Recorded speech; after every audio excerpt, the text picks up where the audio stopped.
Dostlar 2015 yıl Malibu birimizden var. Satıladı. Maşinimiz 2015 yıl. İkinci pozisiyası burada. Lüklü variantı burada dostlar. Maşinimizde avtomat diskeler koyulgan.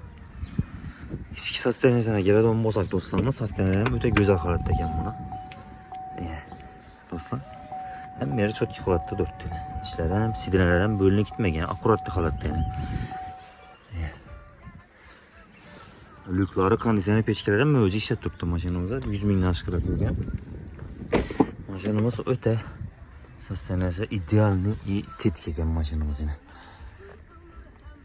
Konditsioner ham o'zi ishlab turibdi mashinamizda. Shuni holatda yana do'stlar. Mashinamizda metan ham bor plus. 2-4 pog'ada motori bilmaganlar uchun. İçinde metan bor. O'shaning arkasida metan turibdi. O'ta go'zal holatda. Divanın kulishtirlar nasatkalari. Ishqilib mashinamiz nima deydi? Olib to'g'ri hech qanday rasxodsiz haydab ketadigan mashina ekan.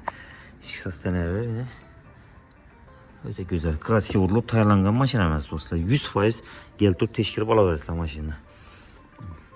Cho'tki holatda turibdi sidinalar. Sidinalar shunday holatda yana. Kraska ketib qoladi lekin akalaringiz atalarınızı ayıp versenize. Pulan bir Nexia 3'ün puluna koyup veremiz bunu. Maşinle. 2 detalında petnozu var. Straşın yeri yok. Maşina vurulup yençelik iken maşina emez. Azgına üstünde bir petnozu var tolka. Şunu halatta dostlar yine. Sastenesi öte güzel halatta. Libo preverkeye teşkirtirip probekene hemen böyle teşkirtirip alırsan dostlar. Anık maşine. Kime kızık bulsa 91'den 984, 84, 83. Puluna yaradığımızda pulu 120 milyon so'm koyamız. Az gene ötüp veradiğimiz yeri boş üstünde. Bunu barter hizmetten var, kredi hizmetten var.